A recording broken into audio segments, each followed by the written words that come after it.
You are listening to Adulting with Ebony, a podcast for the awesome weirdos, creatives, seekers, healers, space holders, and personal development veterans who are ready to self-actualize and to take their unique magic to the next level. This is for you if you identify as a spiritual being having a human, physical, and emotional experience and sometimes struggle to focus or know what to trust and what to tune out. I'm your host, Ebony Allard, aka Ebony Alchemy. I'm a neurodivergent modern mystic, author, artist, and facilitator. I'm an international award-winning master coach, certified in multiple brain integration technique and human design. I've been in the personal development, creativity, and entrepreneurship spaces all of my life, and I have special interest in the psycho-spiritual development of human beings that I share by helping you lead yourself to greater empowerment, embodiment, and full self-expression. Stick around to hear raw and real conversations about the reality of adulting, personal growth, self-actualization, and mysticism through the lens of curiosity as I ask, what part of being an adult do you think we all suck at? And what part of being a grown-ass adult are you in awe of? Hi, my love. Welcome to this week's episode of Adulting with Ebony. I am recording this in November, and I think it will come out in a couple of weeks. And every year at this time, I start to review my vision. And I've always thought that that was because it's November. And I was discussing with a friend recently how for her this time of year is where she ramps up business, where she makes the most sales, where there's a real kind of increase of external activity. Whereas for me at this time of year, I am starting to review and reflect and look at my vision for the community. I start to want to be with my friends a little bit more and less in my business. And I started to look at my frame for the world, which is very much a tropical, astrological, human design, gene keys, soul-led, embodied frame. And starts always with the incarnation intentions, with the knowing or philosophy, if you like, not in a dogmatic way, but just this kind of truth for me that we are souls, energetic, light beings, having a physical and emotional experience as human beings, and in matter form, right? And that is the most important thing for us to remember, because so many people are like, what's my purpose? What is the point of being alive? And I have been asking myself that question since before I can remember. And I was overcomplicating it, as I do with everything in my life to start with, and that's a pattern. And the truth is very, very simple. We are the point, the purpose is to honor our incarnation intentions, which are to have a physical and emotional experience. And because we can't do that as a soul, as light, we can only do that in matter, with these bodies, with energy in motion through our physicality, and with the contrast of good, bad, happy, sad, light, dark, all of these things, hot, cold. None of it is good or bad, really, in any way. It's contrast. And as human beings, we learn through contrast. And so we're here to have an evolutionary experience to learn and grow. And I might argue to become full of ourselves. And each of us have got a unique journey and a unique human design, and also a unique star or sky or soul map of our soul contracts, of what it is that we said we would like to experience and learn from in this lifetime. And this episode I really wanted to call Full of Yourself, Insult or Compliment, because for those of you who don't know, I've been in business doing this sort of thing in my very manifesting generator kind of a way, where I've been spiraling around, doing little different things, skipping steps and missing, going from one thing to another, with a central theme, right? There's very much a central theme. And for a long time, it's like, am I doing it right? Am I doing it right? And bless my inner masculine, right? And then my inner feminine, am I safe? Am I safe? And both of those things are part of our adulting experience, our coming into maturity, our initiating into becoming full of ourselves and really owning our human experience. And at one time in my business, which has always been my vehicle for creativity, for growth, for money, for freedom, for liberation, for connection, for intimacy, for resource, all of those things, I was running Facebook ads. And I was really scared about running Facebook ads because I was absolutely convinced that I wasn't good enough, that my message wasn't clear enough, that I would end up pissing a whole load of money up a wall. Have you ever felt that? And so, but I did it anyway. I spent a lot of money and time and investment on marketing and working with someone who told me they knew what they were doing and did, like what they had done, it definitely worked for them. And I put out this mini funnel video series, and on 2 completely different ad sets by completely different people in completely different parts of the world, I received the trolling. And, I was really scared I would get trolled also because I want people to like me. It's a human thing. We all want people to like us. However much we say we don't, or however much we work on releasing that, we are, designed to not be rejected because it's dangerous, and, you get it. And I say trolled, but she really gave me the biggest gift anyone has ever given me in many ways. Most of the best blessings in my life have come from really unpleasant or uncomfortable experiences, and this was one of them. Both of these women said on these Facebook videos, for everyone to see, I might add, oh my God, this woman is so full of herself. And that really hurt because it's not the first time I've heard it, and because we are conditioned to absolutely not be arrogant, to not be too much, right? Like, I have spent a lot of my life, particularly as a manifesting generator who picks stuff up quickly, who has huge capacity, who can do a lot, and who for such a long time linked their worthiness to what they can do or achieve, particularly for others.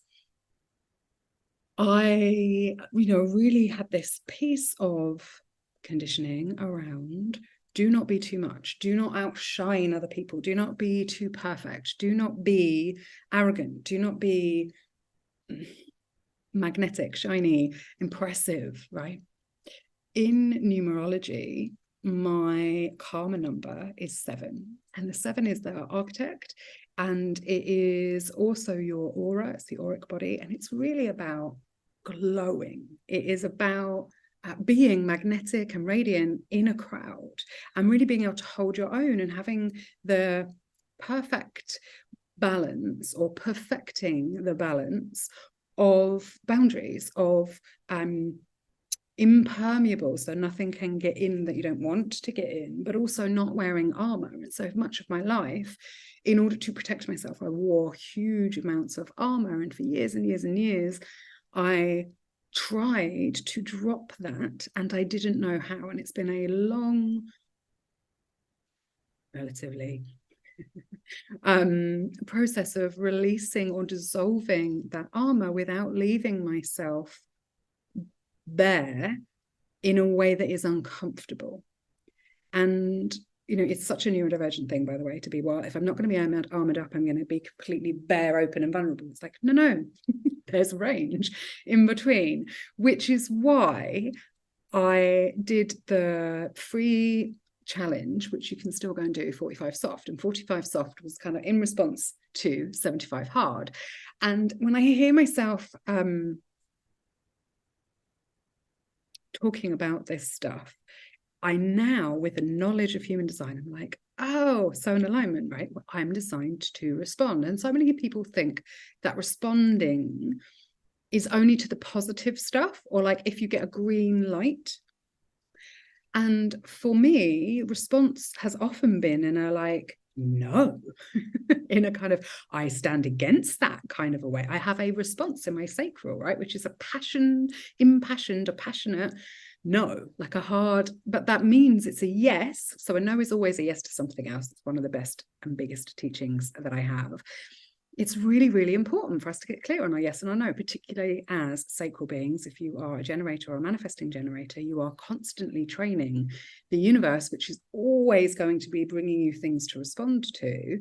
You are training the algorithm of your life by saying yes to things and no to things. Now, if you're saying yes to stuff you hate and, no to things you love, you are confusing the hell out of your algorithm, who is like a good dog bringing you exactly what you said you wanted, right? You've said yes to this before. Oh, I'll bring her more of that. And then you're like, why are you bringing me more of that? Because you said yes to it.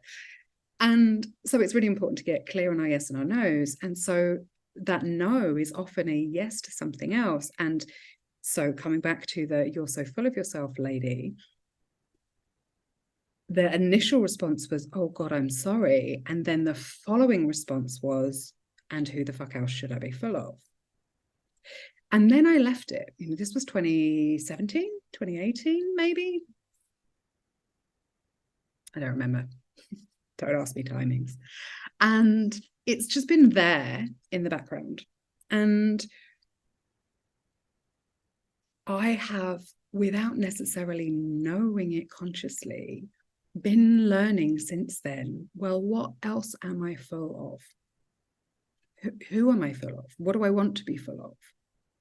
And then using my value filter, which is, this tool that I created in 2014, that I really haven't, because it was so simple, because it was so aligned, because it was so easy, because it just came from my two line, I really didn't give it enough credit or enough publicity or enough energy into kind of really marketing this thing. It is now, by the way, a prerequisite of working with me.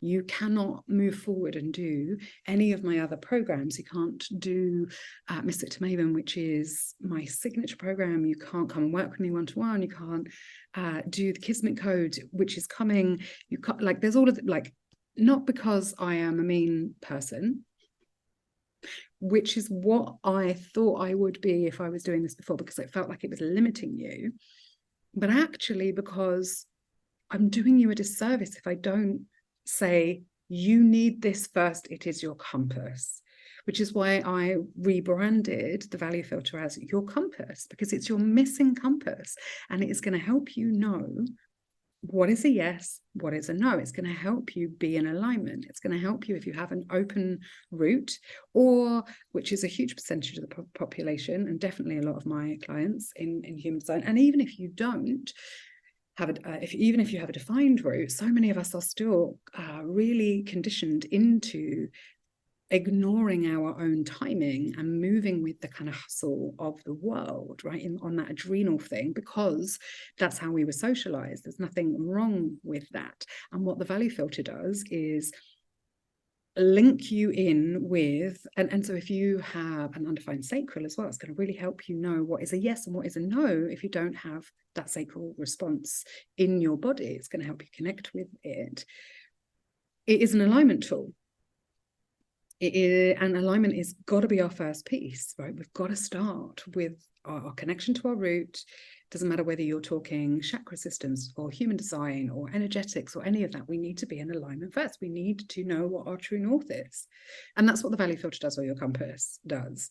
And so, if I bring it back to the incarnation intentions, your incarnation intentions is to be in your value filter at all times, and to generate the energy and emotion, which is energy and motion, of you when you are in alignment, and then give it away. So what I'm really saying is your incarnation intention is to be in your unique signature frequency, and then gift that as a service to the world.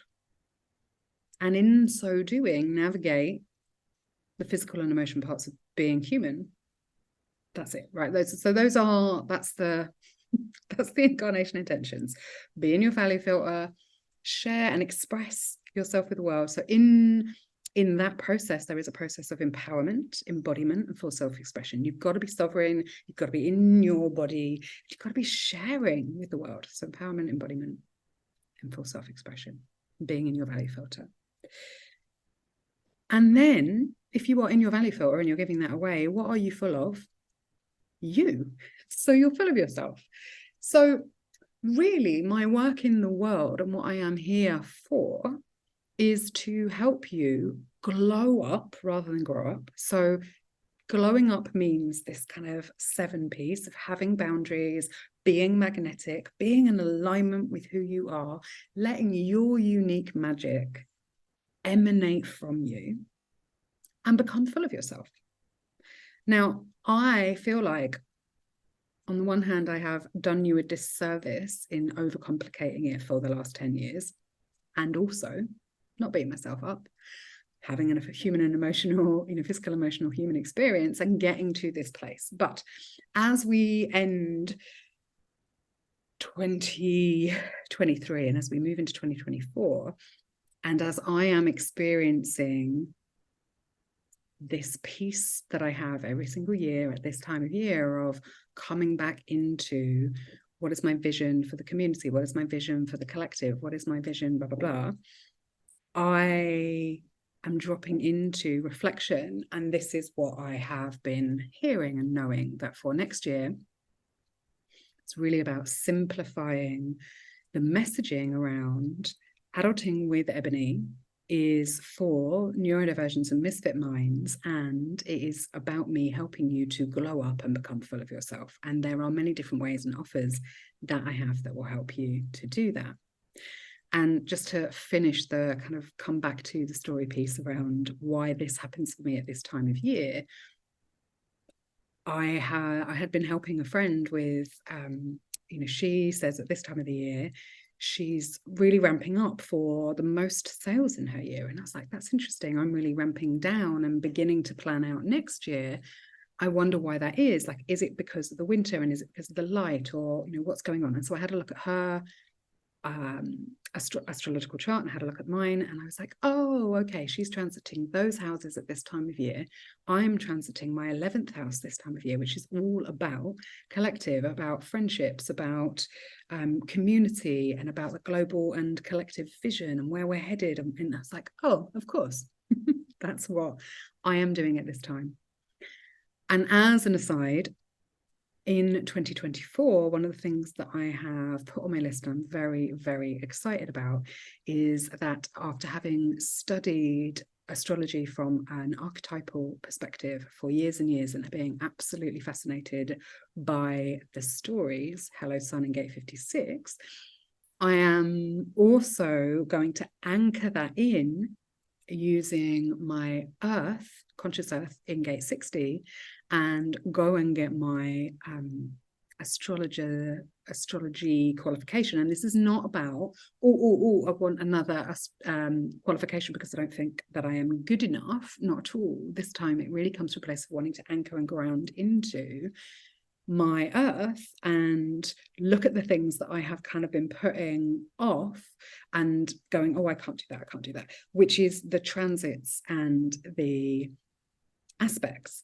And there's a right time for everything, and this is that time. So I am really, really excited about that, and that means that I'm going to be able to put all of these skill sets and things that I have together into bundles that make absolute sense, simplify my life, make it clearer to you what I do, and let me be in alignment more.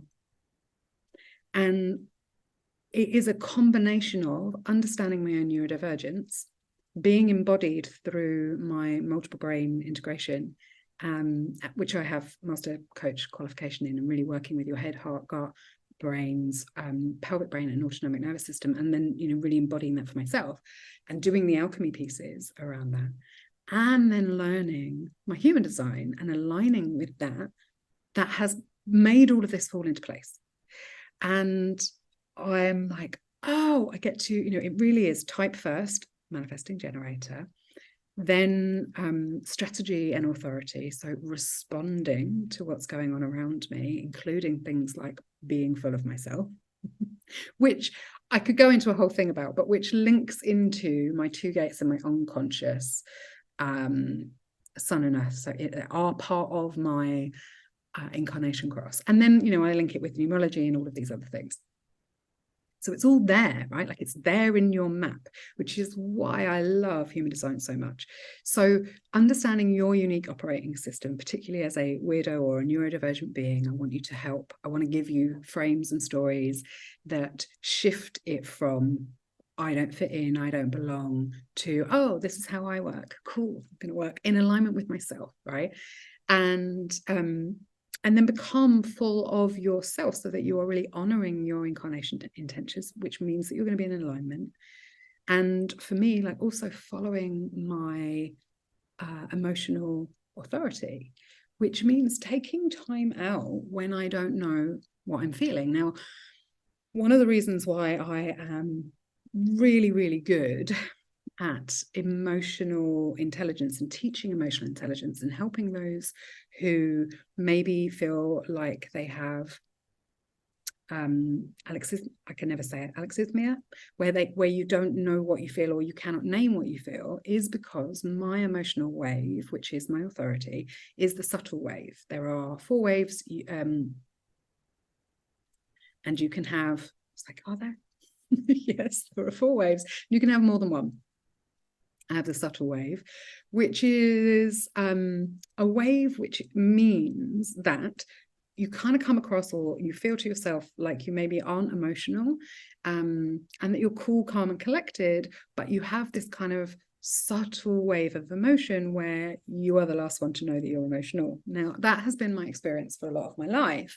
And I really hated that everybody else knew how I was feeling before I did. And so I would kind of suppress it and push it down.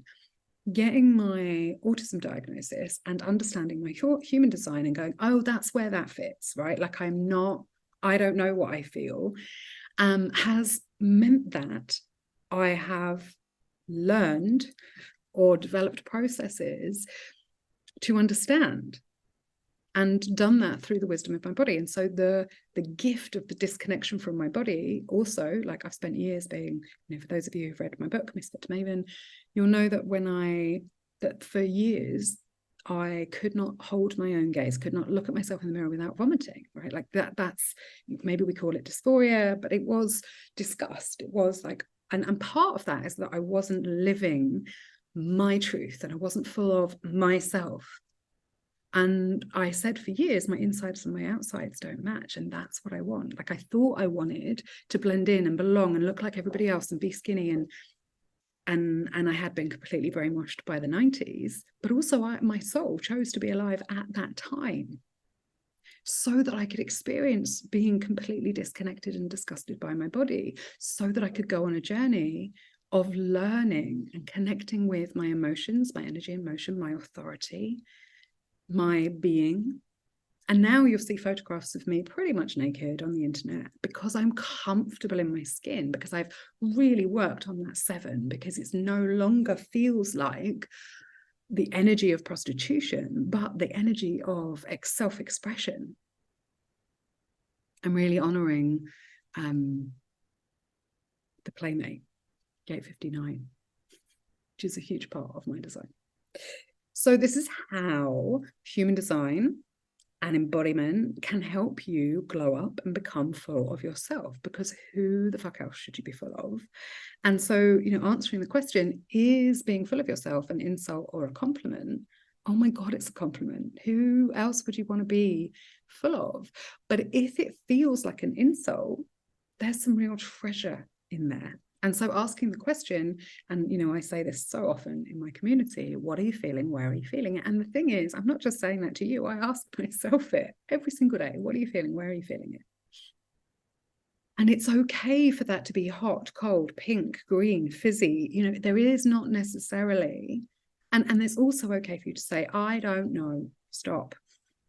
I had a conversation with one of my besties recently where I was in the low of my wave, my emotional wave. And she said, how are you feeling?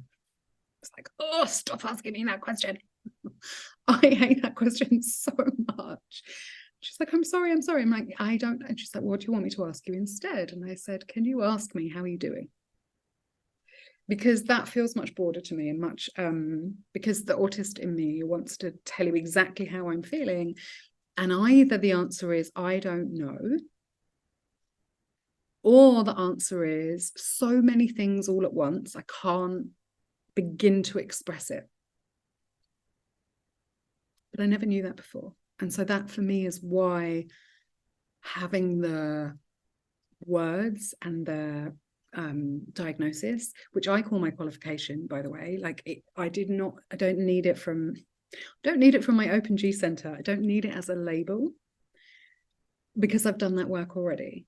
And I believe that getting a diagnosis on its own, or taking meds on their own, or any of these things aren't necessarily helpful. I don't want you to, and you do you, right? But for me, I'm not interested in using neurodiversity labels or diagnoses as a excuse, as a wonderful superpower that means that we then hide our vulnerability.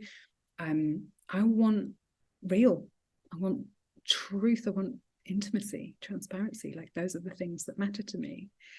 And so yeah, for me it is that's my operating system. Okay, cool. Now let's use your human design and see where and how that shows up. So when I say I use human design for neurodivergence, it's not that I look at a chart and I'm like, oh, neurodivergent.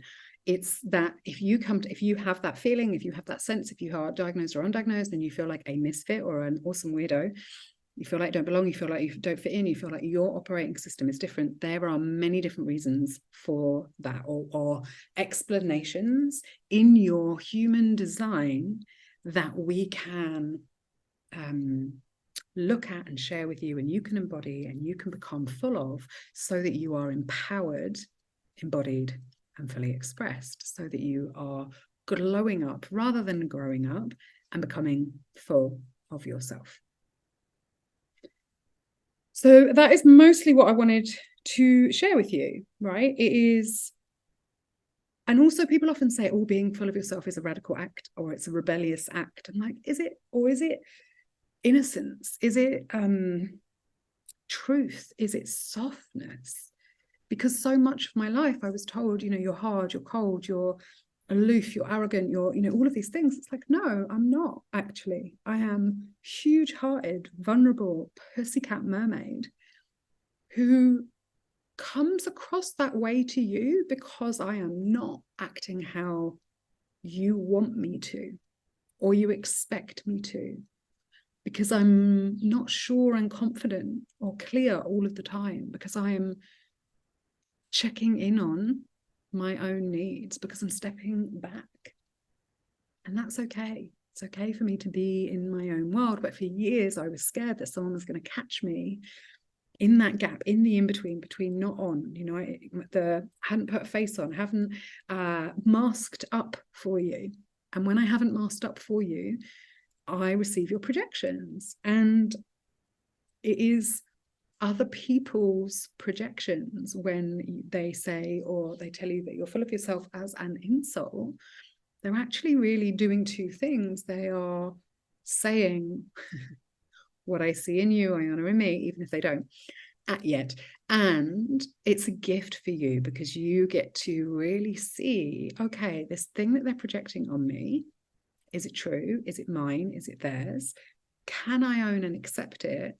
Or is it a piece of embodiment and like shadow work of like, oh yeah, I get to embrace that. Like, even if I am that, I love and accept myself. So is that everything I wanted to talk about? Yes, I think it is. Everything I wanted to talk about in this part of the podcast. Main takeaway from this episode is that it's going to be a little like a tweak, a 5-degree shift, my own 5-degree shift, as I have been through this year, gone back through the fundamentals for myself, been back through the kind of glow up experience of landing on the Misfit Maven map. finding my own compass again, finding my own map, moving through it all, because I always walk my talk, I always do my own programs, I always live them. So I did that, which means I've got my own 5-degree shift. So there's going to be little shifts in the podcast, in the messaging, in, you know, all of those things, which are going to make it clearer and easier and simpler for you to glow up and become full of yourself and be empowered, embodied, and fully expressed. In the Patreon part of this podcast, I am going to be talking about I'm going to dive a little bit more into your human design and where you can look for certain things. So if you're a patron, I'm going to talk about the sun in human design. I'm going to talk about where we look in your chart. So looking at type and patterns and astrology and maybe your Mercury and all of those kind of things. Don't know exactly what will come out, but it's going to be a real like how do I become full of myself as a misfit mind, using my human design. If you don't yet have your free human design chart and report from me, please go to the show notes or go to ebonyallow.com/free. I don't even know if it's that. I think it's human design chart. I think it's just human design chart. It will be in a link somewhere near this. Please click on it, go and get your free chart and report. And if you want to go a bit deeper, I have paid reports as well. So get in touch with me and it would be an absolute honor to go through that. What I'm going to go into in the patron part, you will only need your free report for. And so if you're not yet a patron, you can be one from £5. And I would love to, it's the simplest, quickest, easiest way to work with me for just £5 a month. So I'm going to get one of those reports and go through what you could be looking at for yourself in the Patreon part. Sending you loads and loads of love. We have 3 or 4 more episodes this year, and then that will be the end of this season, and we're going to go into a new season with a new intro, a new trailer, and slightly tweaked messaging. Always walking my talk. Happy to be messily adulting with Ebony. Love you.